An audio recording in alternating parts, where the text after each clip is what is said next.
Hello, and welcome back to week 2 of this scene coloring breakdown video series on the Sweet November Stamps YouTube channel. I'm Amy. I am the co-owner and illustrator of Sweet November Stamps, and we are working on a sweet Christmas kitchen scene featuring Mrs. Claus from the new 4x6 Cup of Cheer stamp set that released recently in time for the holidays. And we've got Mrs. Claus, Mr. Claus, and some elves. She's the star of the show this time around. I've paired her with some of the baking accessories from the Sugar and Spice set that also was part of the new release, as well as this great window from an older Simple Room Autumn add-on background builder set. Last week, we colored her skin, hair, and eyes, and now we are going to tackle her ruffly little outfit here. So let's jump right into that. I'm going to start with her apron, and I'm going to give it a white base because we're going to be adding a pattern to it. And so, sometimes I use earth tones, sometimes I use grays. In this instance, I'm going to be using some warm grays to create the kind of cotton light base for the apron that we'll build our print on. So I'm going to start with a W3.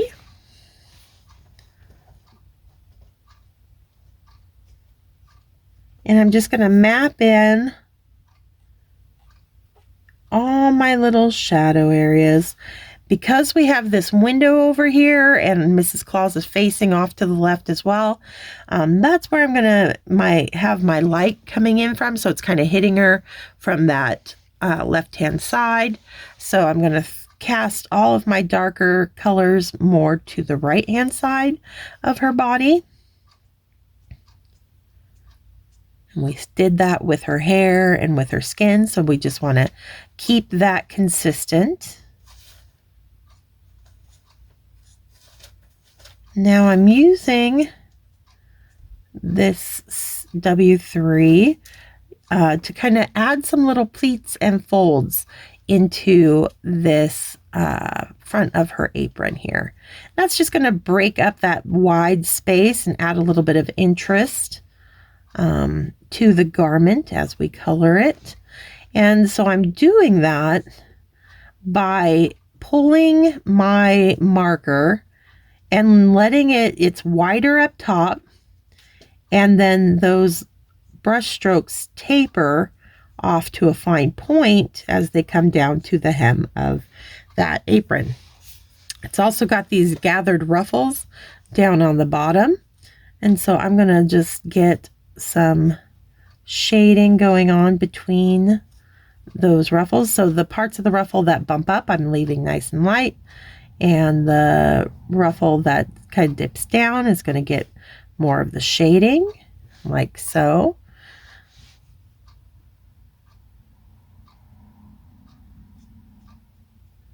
Okay. Open, we got the bow that's tying the apron back here that I can't forget as well. And you know what? I'm also going to, because she's got these kind of little shoes that have the white top on, I'm going to go ahead and give those while I have my W's out. There we go.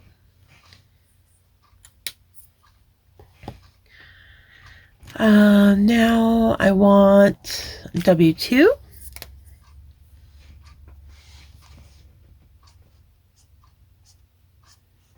And I'm just following all that line work that I just put in with the W3. I'm tilting my marker a little bit more on its side, so I'm getting a little bit wider pass of color, and I'm just pulling and softening the W3 a bit with this too, and just quickly sweeping in a little bit of color. because even though we want this to be kind of an off-white base for her apron, you don't want to skimp on the color the amount of color that you lay down. You still want all that good contrast. And it really doesn't take as much white as you would think to have it read as a white object. So as long as you've got those areas, you can see on my little pleats that I'm creating, I'm leaving that white coming up from the bottom. And that's going to be enough that this doesn't turn into kind of a gray base, but still reads as a white base with those warm gray undertones. Okay.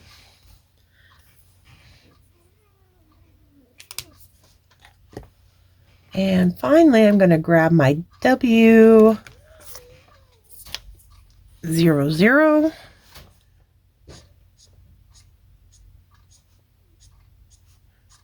just to let that fade into the white of the cardstock a little bit better.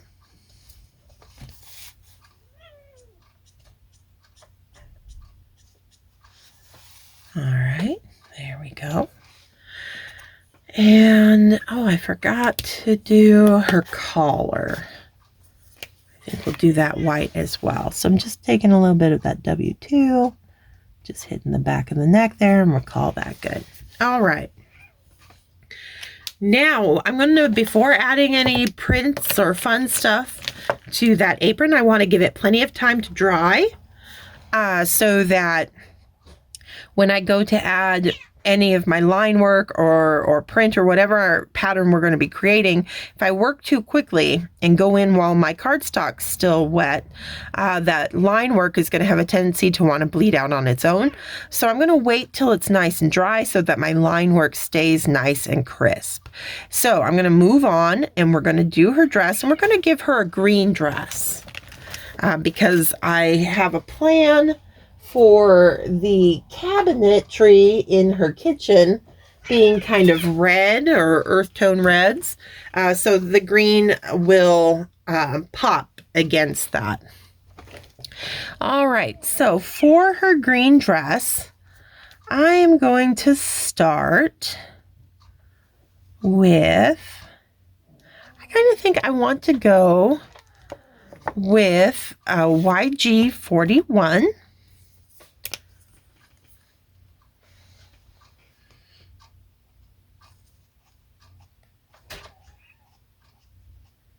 And I'm just, keeping in mind the light source I've established over on the left-hand side of the card.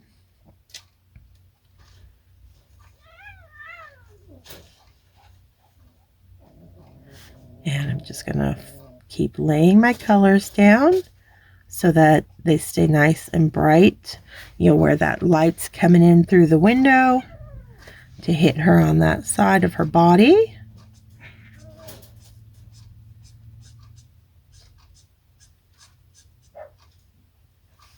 Her bottom of her apron is going to do a nice little drop shadow. We don't want to forget that.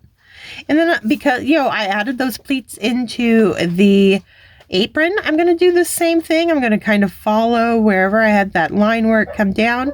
We'll add more pleats to the dress underneath as well, just to make that fabric kind of ripple and wave as it would. All right. And now, let's see. I think we're going to do her little cap in green too. Why not? Make her nice and coordinated.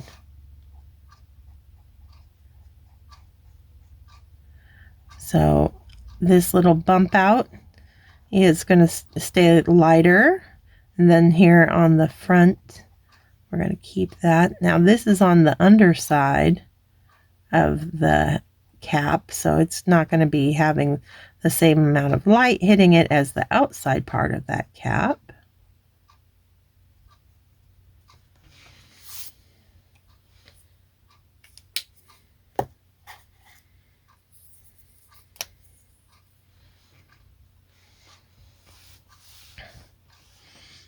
Now I've got YG45.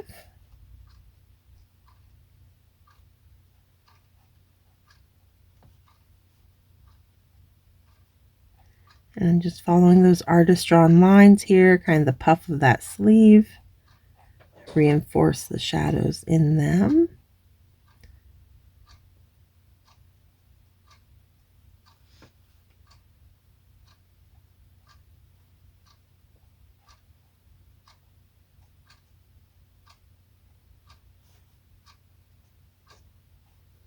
And extend them out, you know, in the creases in those elbows there.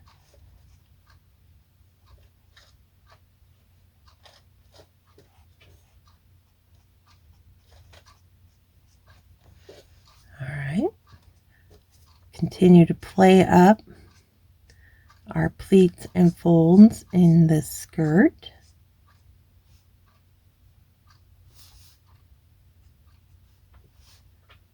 Drop that shadow under the hem of the apron.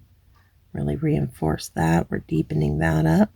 And then those just quick little pulls for the pleats down there.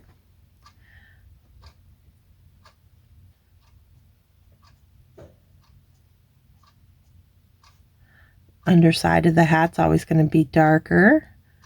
They will lighten up, you know, on the out as it comes out to that outside edge.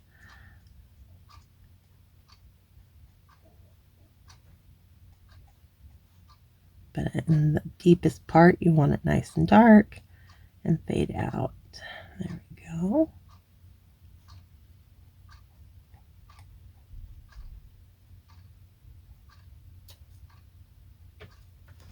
Okay.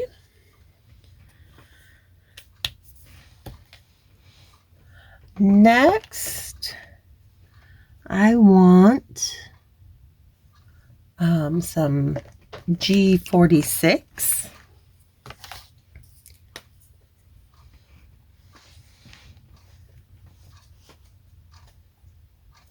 We're going to keep deepening our green.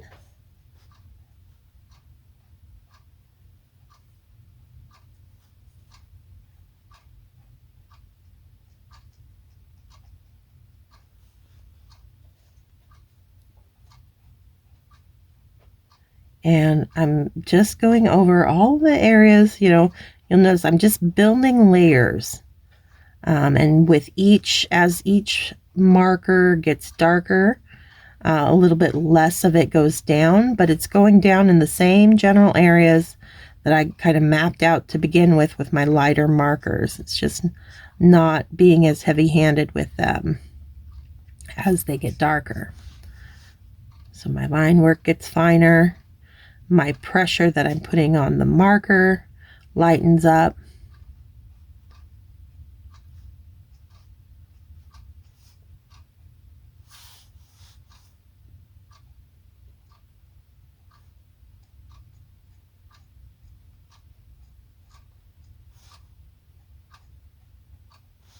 Let me just continue to build that contrast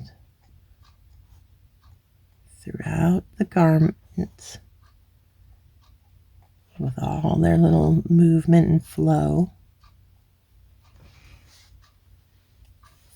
And then I want one more, get some really nice dark contrast going in. I'm going to jump over to a BG99 for that.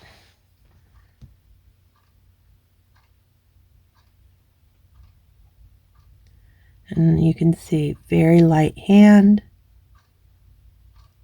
A little goes a long way.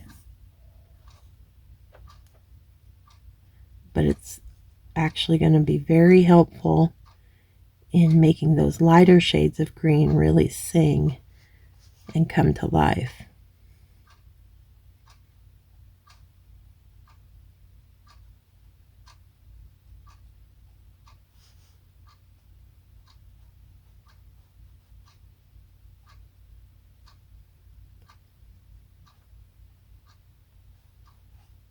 Light little application around the curve of that sleeve, back behind our apron.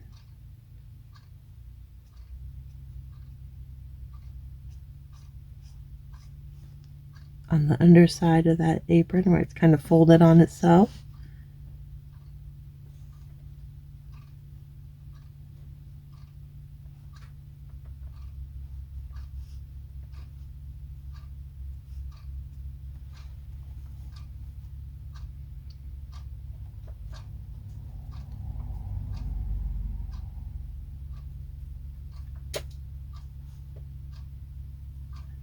Getting that cap, and this is where it's really going to be fun, because with all those ruffles you'll really notice how much this helps.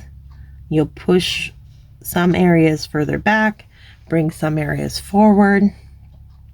That's why you can't be afraid of adding these darker markers into your color blends, because they really do just enhance all those other lighter colors that you've already put down. Okay, and we're ready to work our way back down through our combination. And this is where, you know, building up, I'm not worrying about it looking good or blended. It's on this kind of my way back down through the color blend. Now is when I start taking my time to make those colors come together and give us a nice smooth finished product. So I'm taking the G46 right over that BG99, and I'm pulling it out further than I did the first time.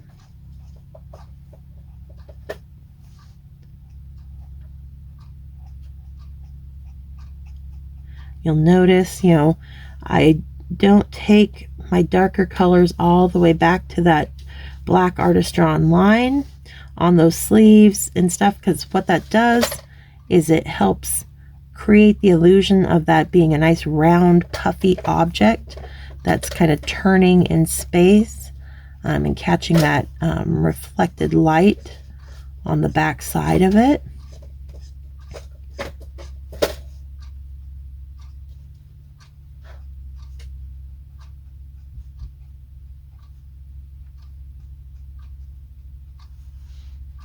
Can't forget her cap.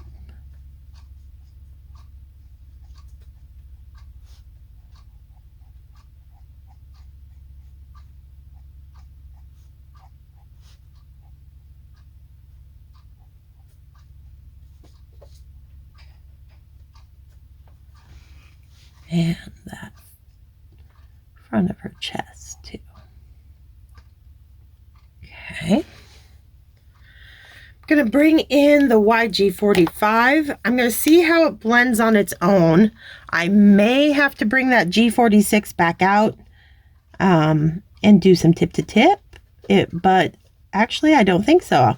I was a little worried, but I think this is going to give us a beautiful, lovely blend as is, so I'm not going to have to worry about tip to tip with this. And you can see I'm really at this point filling it in almost completely. I'm just leaving a few little highlight areas for our YG41 that we started with to finish off with, but for the most part this is kind of my main color in the combination, so I'm going to be very generous with this YG45.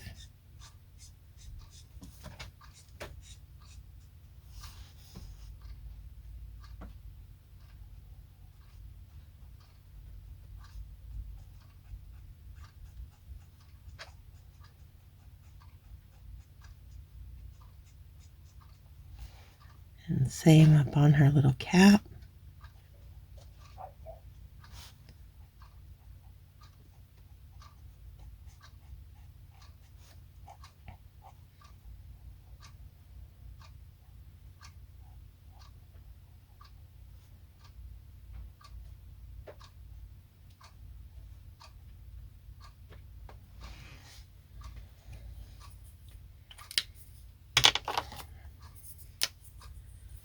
YG41.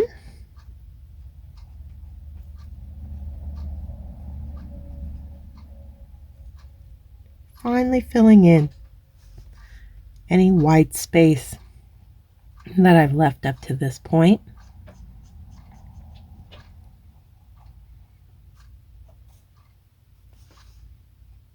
And that includes our little pleats down here. Looks like I'm going to have to come back in with that 45. It's just not as smooth of a blend down there out front that I would like. That's the beauty of our alcohol markers, is that they allow you to kind of keep fussing for quite a while. It takes a while before I oversaturate, you know, to the point where I rarely get to the point where I can't like blend anymore because there's no more room for the alcohol to go.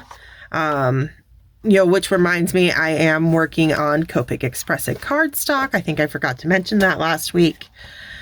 It is one of my favorites for coloring with my Copic markers, because I just love, you know, how it takes the ink and allows me all that time to really play with my blends back and forth.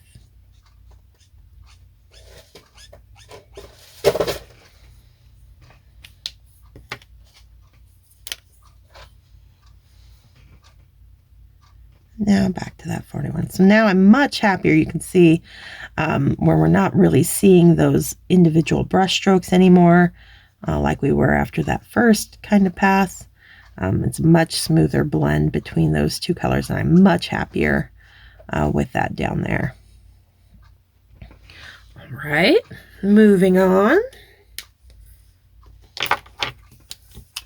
We've got her shoes down there. We've already done the white part of the shoes with our W grays. So I'm just going to come in, do the black on the bottom of the shoes. And I think we'll use T. Keep it kind of on the warm side, but not as brown as the W's.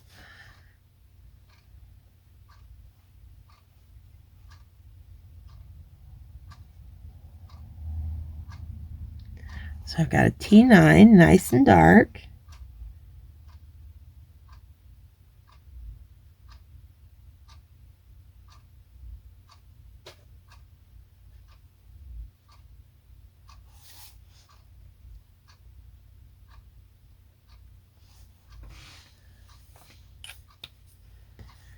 And then, oh, here's a T6. I'll grab that.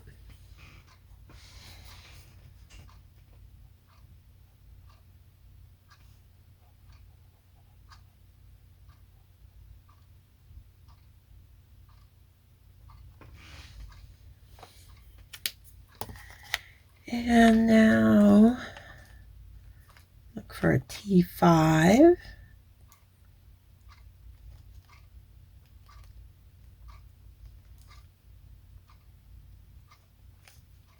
There it is.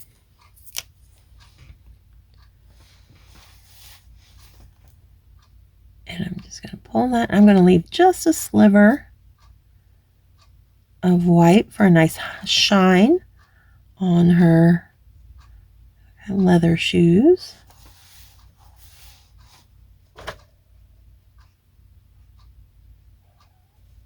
Like so. Okay.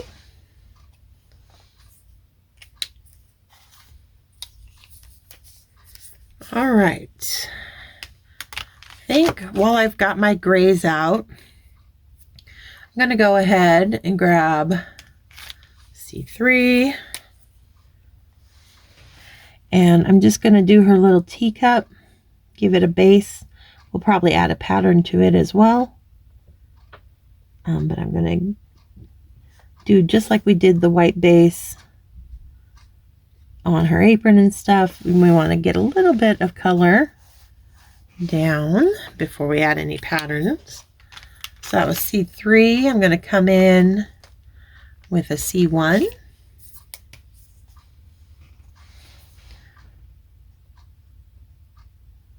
And just like her hair, you know, but I'm going to be leaving a lot more white on this. Just these two colors will get us that kind of white base that we're after. There we go. Now it's ready for me to add any kind of patterning I want to. down the road.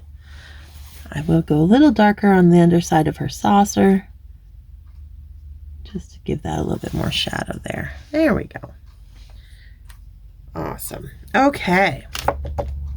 I am going to grab out some reds next.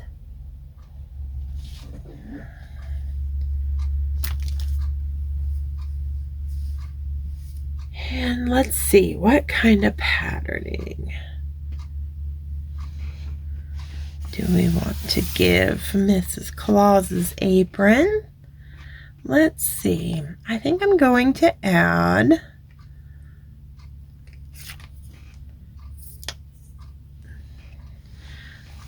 some candy cane stripes down on the ruffle. So I'm just taking an R24.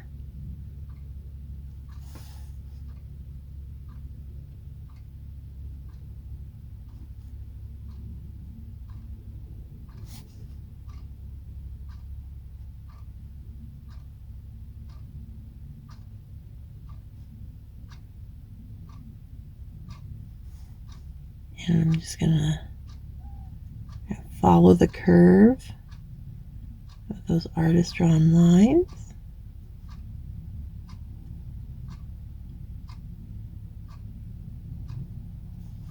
Down there.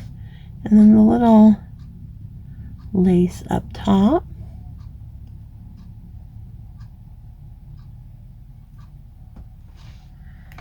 And then down below, I think we're gonna do, let's do a little row of hearts. And I'm not spacing them completely even because of those pleats and folds in the apron. They're gonna get a little wonky, and we want that to make our fabric look more convincing. So we want it to look a little weird here and there, if we can.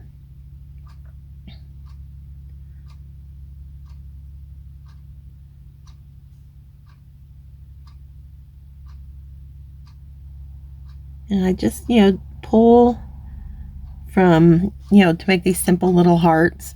Notice I just kind of little extra pressure as I start, and then I lighten up my pressure as I come to the bottom, and that gives it that little more tapered pointed end. So you do that from the left coming down, and then from the right coming down, and that'll give you a simple little heart for your patterning on your whatever you're adding a heart pattern to. I'm going to do the candy cane stripes back here on the bow as well. Oh, and I'm going to give her little red tights under here as well. So just a few little hints of red, kind of depending on more patterning. I think what we'll do, I'm going to add a little edge of red here.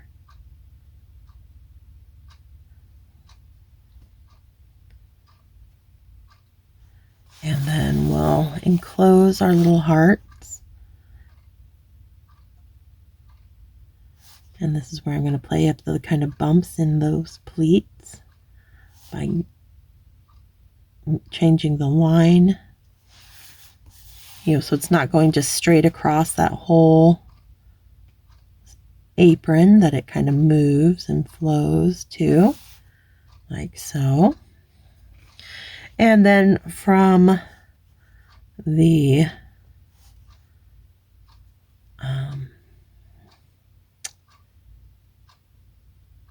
torso down, we'll continue our candy cane stripe.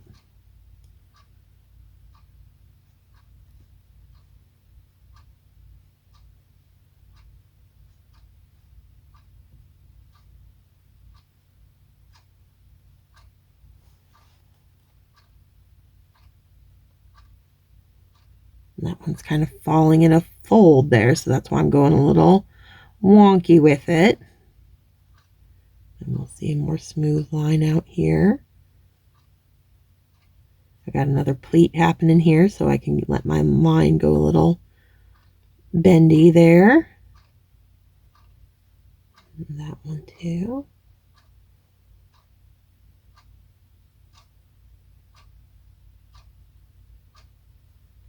Okay. And I think I'm going to leave the bodice white. So the stripe part just is on the bottom half of the apron. Excuse me. I'm going to come in with R29 now.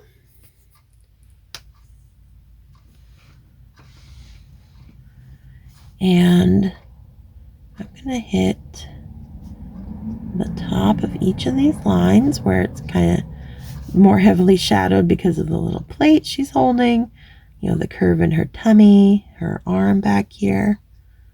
We're just going to start adding a little bit of contrast into our stripes. And then down here at the bottom, just a light flick up from that line. And then we're going to deepen. So where my little pleats were, I'm going to add some 29 into those areas. So it helps that fabric look like it's bending on itself.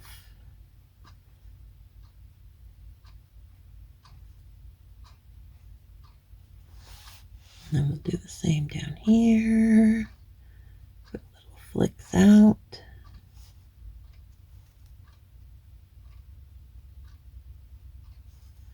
Underside here is going to get some darker red.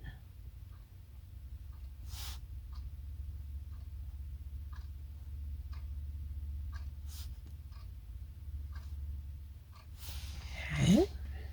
Oh, and our little hearts. Can't forget the hearts. So the back side of the heart here, inside that fold.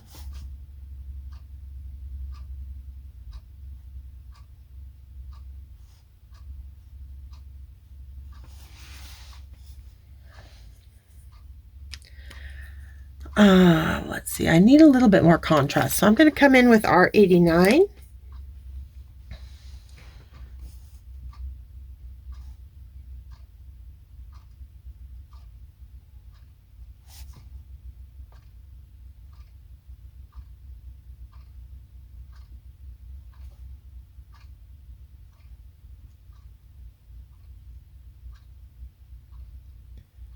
And anywhere where I have that line, kind of the pleats, I'm going to go a little extra more of the 89 just to darken up those certain stripes that I want, a little darker than the other ones that are more forward and getting hit by more light.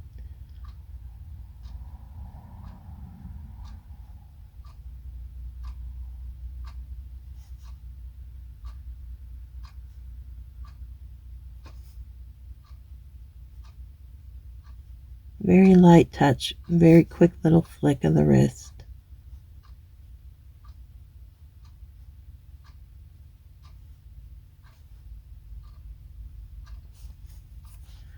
And already we're seeing just that much more contrast, which is what I'm after.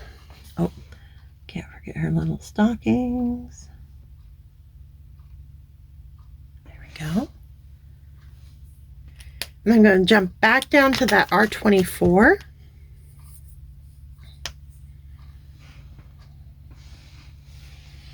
And just take it one more time to kind of blend those colors together.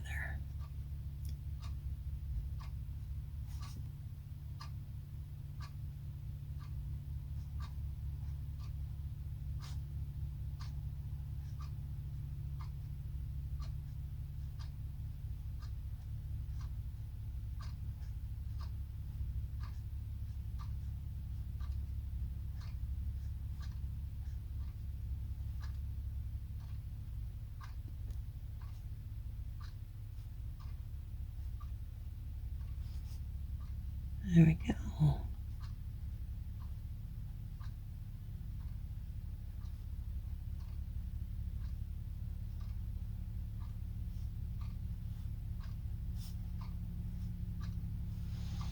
All right. That looks really sweet. I'm still debating. I don't know if I love leaving the top white or not.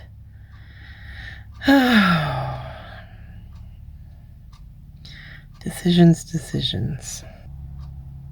Maybe what I'll do, rather than keep the stripes vertical up there, I'll go horizontal. And that'll change it up enough, but still get some of that red in up there.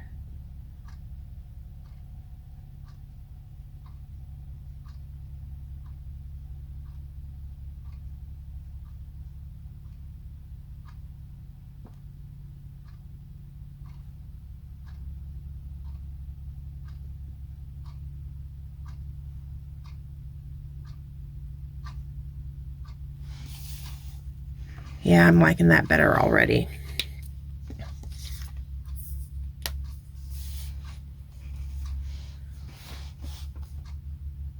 So back here on the back side of the body, bring in some of that 89. Underside of her bosom here.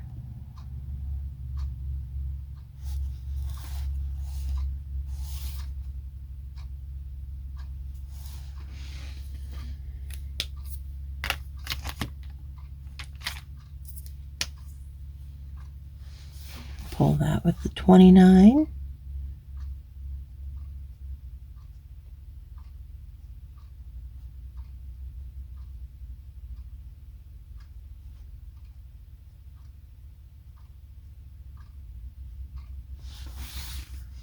There we go.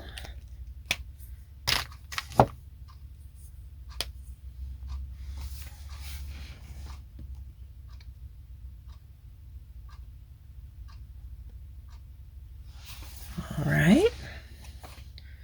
And then one last little thing for this week.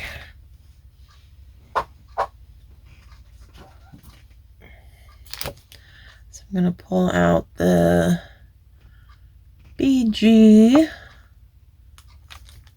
000.